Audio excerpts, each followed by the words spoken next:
Hi guys, I know it's been like 2 months, I'm sorry. But we're at the zoo again, so I thought it'd be really cool to shoot another video. And this is my friend Chad, who's amazing. Hi guys. And he wants to tell you his story.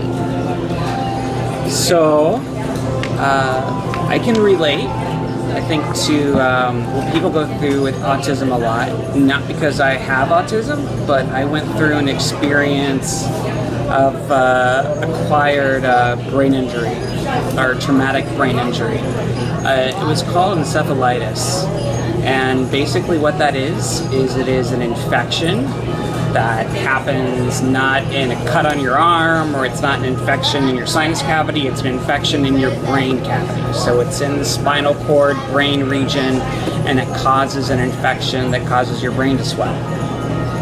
And it really kind of wipes your brain and gives you a reformatted brain when it's all done. And the thing about encephalitis is there's so many different possible side effects and outcomes of that disease, because one part of your brain could control the motor function in your right arm, and then just an inch over could control your discretion about when to laugh at something. And you go over an inch more, and maybe that becomes what controls your preferences to your favorite colors, really random stuff like that.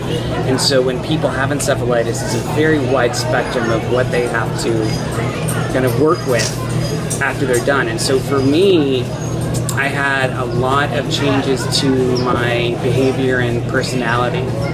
And I think it came from two areas. One was just the fact that there was a reset button hit on some of my, actually it was in the frontal lobe area, which the doctor said would explain some of those behavioral, emotionally related changes.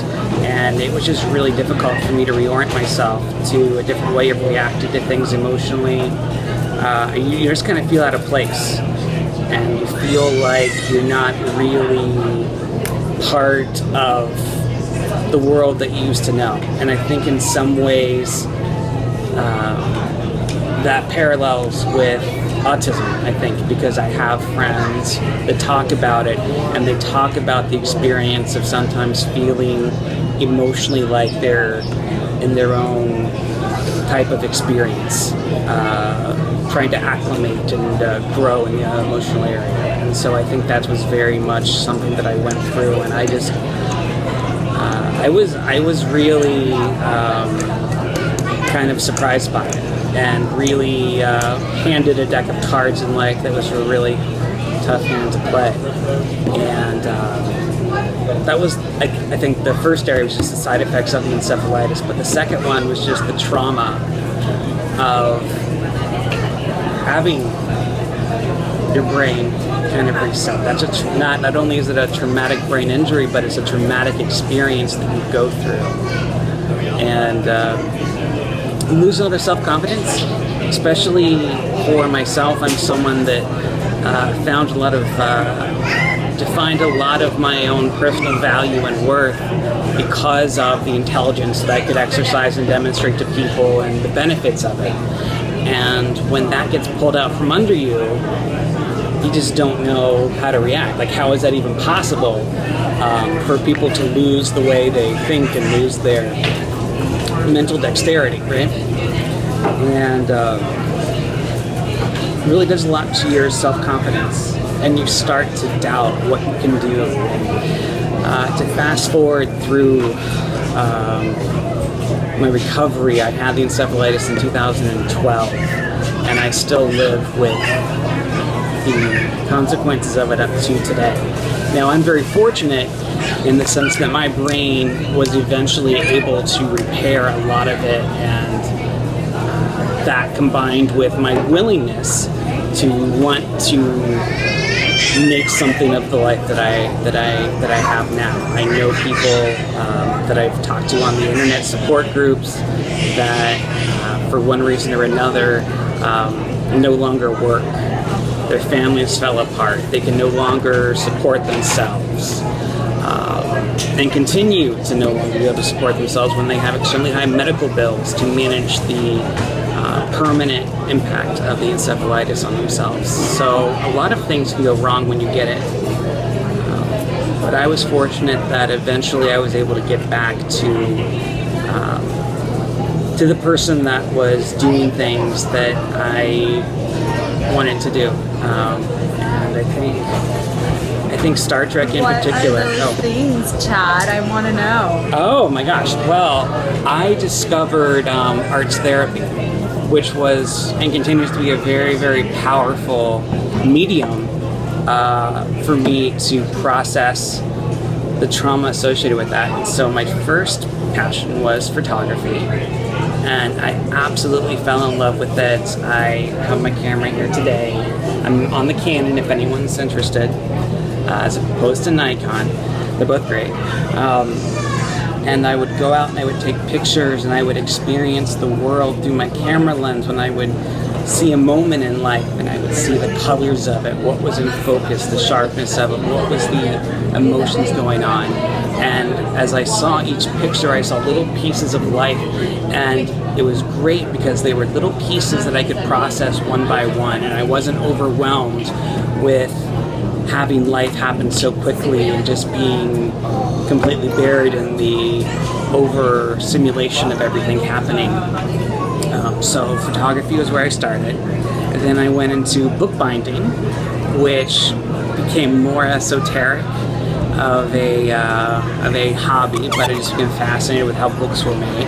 And then I finally went to well, actually, there was another hobby that I had, doing chemistry. I got a chemistry set off eBay, like the kind that you might have had when you were really young. Yeah. I didn't know that one, ladies and gentlemen. I knew the rest of them, but not that one. Yes. Oh my gosh, yes. I absolutely love chemistry. And, you know, I'll tell you what, doing the photography, the bookbinding, the chemistry, particularly the chemistry, I went through the process of taking the chemicals that I had, thinking about the reaction, balancing those chemical equations to figure out what I was left with, and it exercises your brain in such a great way. And I always loved chemistry in high school. It was the one thing where I got a perfect score in with everything. And not because I'm super smart, it's because I absolutely love the subject matter. Really? And I just couldn't, yeah. The only class that was things. like that. He's my best friend, but these are new things. And it was really great for me to exercise my mind that way. And then lastly, what became a merger of my interest in chemistry and my interest in photography and bookbinding moved into printmaking. And printmaking, in a broadest sense, is just any process that takes ink from some substrate, right, and transfers it onto another substrate. And that is very broadly defined because you do have things like screen printing, a personal favorite of mine, letterpress, I do digital printing, and I absolutely love the chemistry that falls into it because you have to manage the inks very closely. You have to think about even the chemistry behind the paper, because all of this comes into play when you do artesian hand printmaking like I like to do. And it's been an amazing coping mechanism. I have created an Etsy store from it, so I get to monetize a little bit of my passion there. Look now, it's popping up in the corner. Yeah, Maker's Press. I know how to add a card so that it'll come up. Awesome. By step. But he makes I these also, really, raunchy bumper stickers. It's pretty funny. He makes some pretty crass stuff. He makes some pretty awesome stuff. He makes really awesome business cards because, he decided on my picture for my store on Etsy, and he branded me. And I have in a not terrible way. But I have fun with that. So for me, it's therapeutic to do. Similar to Rebecca's therapeutic use of knitting and crochet. And scrapbooking. So I just learned about that one. I've been taking pictures of him all day while he takes pictures, and while he and my friend Jason, who vehemently opposed being in the video, is they're just looking at all the animals, and I've been taking pictures of them because So I'm a big believer in arts therapy.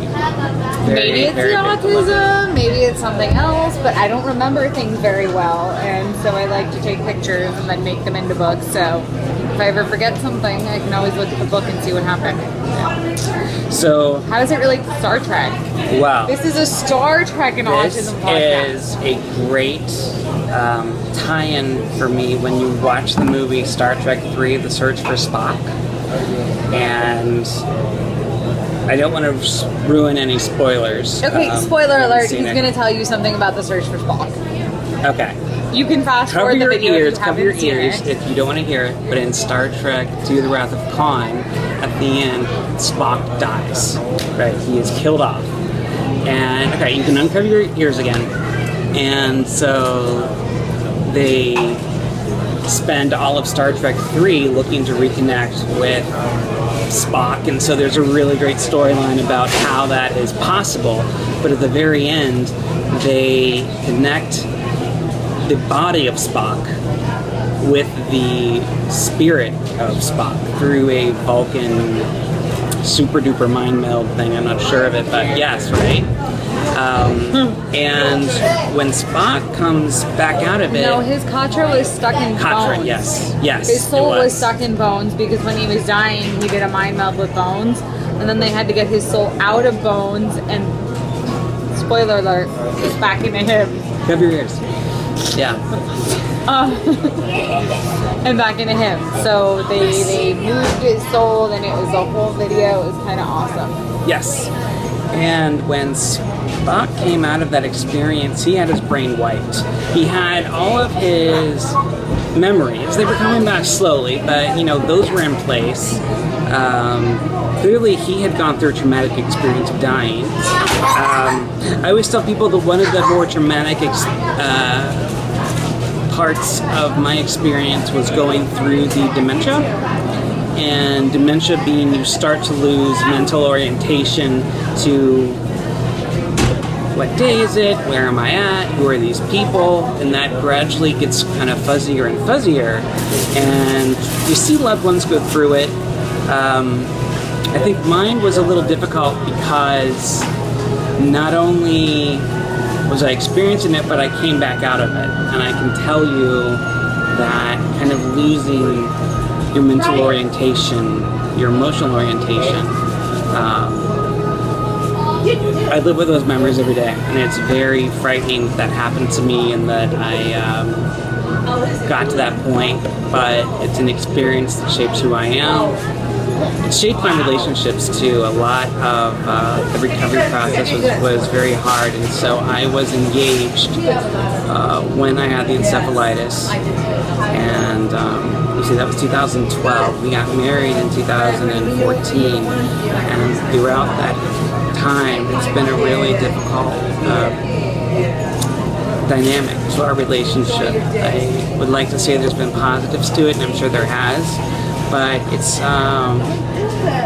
my husband David, he experienced a lot of caregiver burnout, and I would definitely want to educate people about what that is, because the natural tendencies for people to extend sympathy, concern, care to me, because I'm the one that went through that condition, and the unsung hero here are caregivers, and people don't always seek to acknowledge that that on the inside they have not had any emotional bandwidth to themselves, or they have stayed up all night worrying about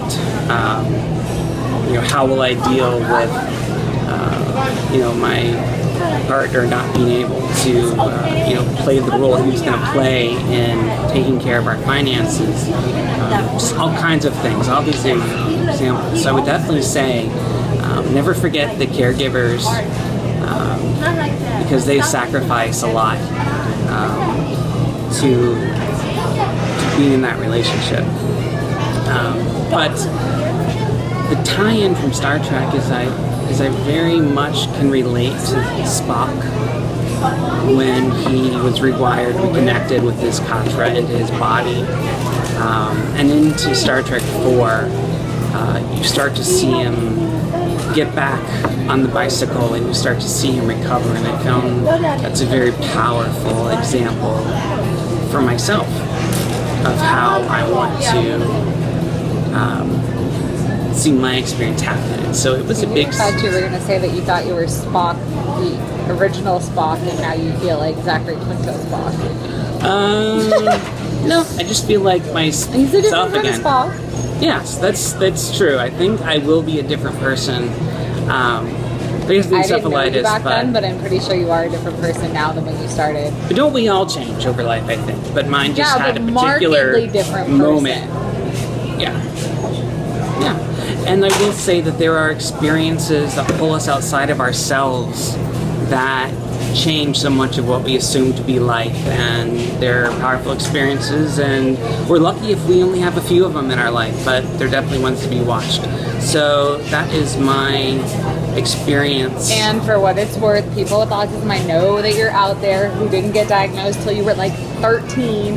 Well, I was 13. Most people it's like 45 now because a lot more people are figuring out that they've got Asperger's, but it's kind of like that. It's a life-changing experience. I mean, not entirely, but it's the one thing that will change your life forever. If you think you have autism, go get yourself checked out. Because we always knew there was something different about me. My mom ripped her hair out trying to get me to not rip my hair out. And, well, here we are 17 years later, and I'm 1 month away from getting a teaching credential, and my mom's happy that I'm finally getting the out of her house. We're going to have to bleep that. We'll fix it in post-processing. There is no post-processing. This goes straight upload to YouTube. All right. So that's my story. Thanks, guys. And it looks like we're going to have to go because as I've been checking the time over and over again, we need to get our butts out of the zoo so that I can go watch Wilson, Jacqueline, and Max because they're the cutest little things ever, but I have to be in the Palisades by 5. And if I'm not, Elise will kill me. Because she has a party to attend to. It's Wilson's birthday! Oh wait, no, it's not Wilson's birthday. It's Max's birthday! And so I have to take care of the 2 youngins upstairs and make sure that they don't interfere with their big brother's birthday. Anyway, I guess that's it, guys. I will give you another video next week. Yeah, live long and prosper. But I've been trying to nail this one down for a few months now, trying to get him to tell you all that. So, here we are. Bye.